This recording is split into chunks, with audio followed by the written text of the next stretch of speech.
The question, can you afford to be a parent, mean different things to different people. When you ask those who are truly stable, it's a no-brainer. But to those who are not, it means something totally different. My name is Lamil Truitt, and I'm your host, and welcome to the Inside of the Business of the Choices You Make. This is another installment with Sir Churchill Williams, the author of Inside of the Business of the Choices You Make. Today, Sir Churchill Williams will take us a little deeper into his book. And the topic today is, can you afford to be a parent? Sir Churchill, how you doing today? Doing good, man. I'm all right. Great. Can't complain. I just want to let you know, I dove into your book, Church, and I got caught up, especially on this topic today. Can you afford to be a parent? It really touched my soul because when I look at my kids and what's going on now with us, a lot of things that you're saying in this book, Church, is resonating with us at home. Can you share with us today, Church? Because, different things mean different things to different people. Right. So can you elaborate to us, Church, when you first started writing this chapter? Why?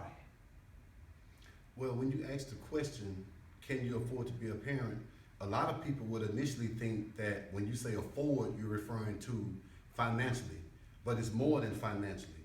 It's mentally, physically, emotionally as well. So first of all, the finances are always a major contribution.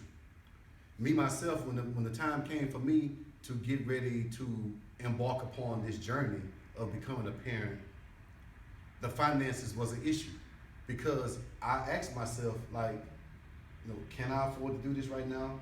Is the time right? But at the end of the day, my wife told me that if you go on by that, the time will never be right. So I knew that I could afford the time because I was into my 30s when I decided to step into this lane of life. It makes sense. So I had already made it through what I referred to earlier as the roaring 20s.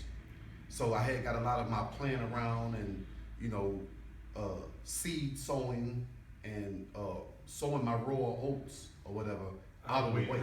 Early, right? Clubbing, Right. all of those things. So I knew that I was ready to, be able to put myself in a position to apply the time needed to step into that lane of life, along with the finances. And all of the rest of it, you kind of learn it as you go because there's no, when you have a child, they don't come with instruction manuals. So it's not like it's a book to read that says this is how you do it. And if you do read a book that says this is how you do it, well, that is how that person that wrote the book did it. It doesn't necessarily mean that applies to you and your situation. I understand. Church, 3 words in here completely touch me. Carelessly, prematurely reproducing. Right. Wow. Touch on that. Well, when you say carelessly, first of all, it's careless because you may not be in the position to be of age to be knowledgeable, to be careful. That's good. That's good. When you say prematurely, same thing, early.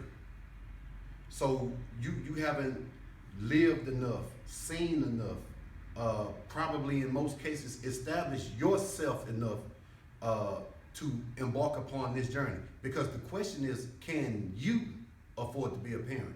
Not me being your father and your mother being your mother that would become grandparents in the situation, but can you, as the individual that would be the one sowing the seed or the one receiving the reproductive seed, can you afford to be a parent?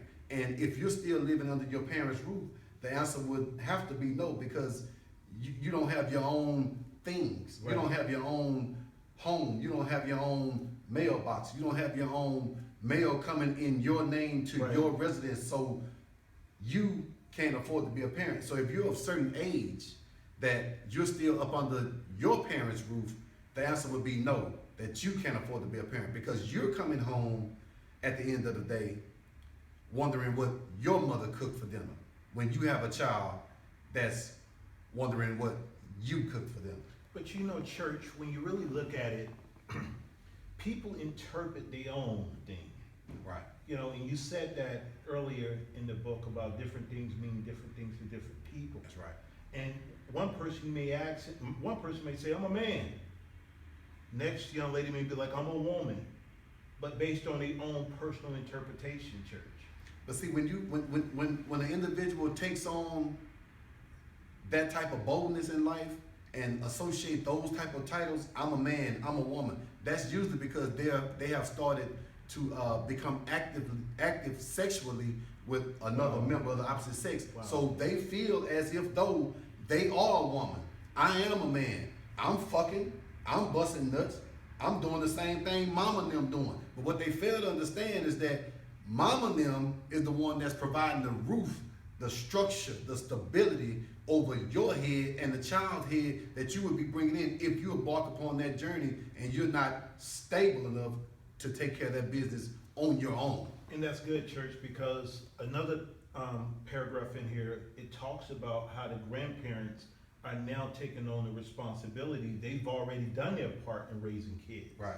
But now they're raising the grandkids as if they're the parents.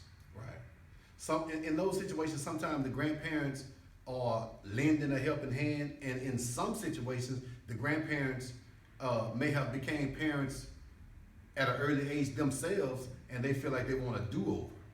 See, like with my situation, my father, he wanted to do over, which he did such a horrible job at being a parent himself to me and my brother, that when I had my kids, he wanted a chance to, I guess in his own mind, make it right, because at the age that he was when I became a parent, he was more set, more stable, more ready, more receptive to take on that type of responsibility and share the type of time that was needed for that type of activity. But in my mind, I was like, you don't get a chance to do it over. You had your chance. You fucked yours up already. You don't get to be my kid's parent, because as a parent myself, I don't necessarily agree with everything that I have seen growing up. So, you know, this is the age of the remix, right? I like that. You know, we're gonna remix it. So everything that the parents have done, I've seen some of it. I'm making my list, I'm checking it twice, and I'm deciding at the same time, when I get of age and I become a parent myself, well, I'm gonna do this one, I'm gonna do this one, I'm gonna do this one. I ain't gonna use that, I ain't gonna use that. With that being said, I'm remixing what I saw growing up and applying it to my life and my walk on how I'm gonna raise my kids. Now, as far as my parent was concerned, he wants to do it over. You don't get to do it over, because my parent was, my father, he had no filter. So he would talk to my kids as if they were his peers. And with them being a young, impressionable mind, I didn't want them to be influenced by his type of corruption at such an early, impressionable age. So I wanted to have my fingerprints on them only. Well, church, let me ask you this. Is there a right or wrong way? How do we know what's right or what's wrong when it comes to raising kids? Because everybody feels maybe their way is right. And that means like whooping a kid. But you take another set of people from a totally different side of the world, they may feel that it doesn't take that to gain to get to the goal that you need when it comes to a child being raised the right way. What's your take on it? I mean, I don't like to really refer to the Bible much, but when you say, you know, and the Bible says, you know, spare the rod, you know, spoil the child. Right. And you know, it's gonna be a situation to each his own. Like I said earlier, they don't come with an instruction manual. So I was raised where the rod wasn't spared, but my kids have been raised to where the rod isn't spared as either, you know, but it's not applied as much as it was with me. But church, I've talked to a lot of different people from different nationalities, church. And one of the things that I'm realizing is some people do have a way where they discipline their children with the rod. And then you may have those that they don't. They just have some strict guidelines, like they take away things that give them pleasure. Right. What's your take on that? My take on that is, with my kids, anything that my kids have done, it's going to be handled through a conversation, That's good. and then I'll take away those things as well. If it's the PlayStation, if it's the hoverboard, Internet. if it's the internet, if it's going out on the weekend or whatever you Right. want to do, take away things that they want to do. But when it comes down to school, I'm whooping your ass. It's no discussion on that. Because when you go out to school, you're a reflection of the people at your house, you know. And I don't want to be in a situation where the people in the school are looking at my kids saying, who's raising these people? You understand what I'm saying? Who are the people that they're learning from at home? So when they leave out of my home, they're a reflection of me and their mother. And if it's an issue at school, well, 9 times out of 10, we're going to deal with that with some punishment, with some discipline, with some rod. But anything else, That's good. for the most part, it's going to be a conversation. In Churchill's book, Churchill basically say that most people are bankrupt when it comes to whether it be their finances, whether it become to their mental intellect, whether it become to their emotions. Most people are trying to raise kids and they're empty, right, Church? In some cases, I can't say what any and everybody would do, but in a lot of cases, because you got to look back at if you have become a parent, well then you're only a representative of what the people that raised you Right. downloaded or imputed into you. Right, you're a product of their So environment. so that's where I come with the remix. Right. You know, and You gotta be able to eat the meat, spit out the bone. eat the meat, spit out the bone. Take the good with the bad. So Right. some of the things you'll use, some of the things you won't use. But like I said before, they don't come with an instruction manual, and you know, you just got to do whatever you think works best for you. But I don't believe that it's a right or wrong way to raise kids or to discipline kids or however a parent decides to interact with their kids. But one thing I do know is when I say, can you afford to be a parent? It's more than finances, and it's more than emotions. It's more than the physicality of it. The prices of can you afford can't be measured, you know, because you have to have already done your homework and make sure that the burden won't be as heavy for a single individual taking on that burden alone, as opposed to 2 parties going into it together. Because if you are footing the bill out of one pocketbook, well then it's harder as opposed to 2. Right. But Church, do you think people just lack control when it comes to, you know, sex? Do they lack the control to be able to tell themselves no? Or they carelessly have sex? And most people, 9 times out of 10, if they're having a child by someone that they're not gonna marry, they had unprotected sex. Do you know that pussy, vagina, to be politically correct, but pussy is the strongest thing that God ever created to alter men's mind process? It's the strongest thing God ever created. So when you're in the act of sexual intercourse, it's spine tingling, toe curling, euphoria taking place right there. You can actually lose your mind. I feel like in between a black woman's legs, that's where heaven is. So if you don't fully have a crystal clear understanding of what you're doing in the process of taking these steps, yeah, you could lose control and become careless and all of those things. But the most important thing is if you laying down with an individual and you know that this is what I want to do, well then it's all right.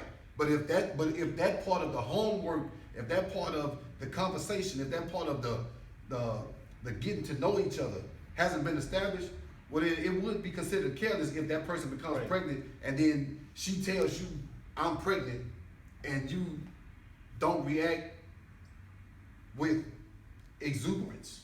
But that's a part of maturity, right?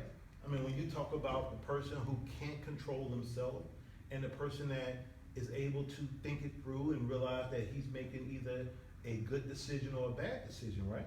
Right.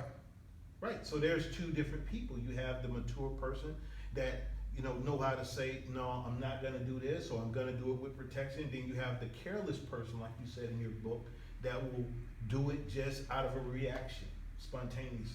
Right. Right. So this is really, really good, church, and I'm really very, very excited about this book. And you all that are looking, I highly recommend that you guys get Churchill's book, Inside of the Business of the Choices That You Make. And also, we would like for you to leave comments. Your comments is truly appreciated. Churchill, would you tell people how to locate the book? You can get the book on Amazon. Go to Amazon, go to books, type in the search bar, Inside the Business of Choices, the letter U make.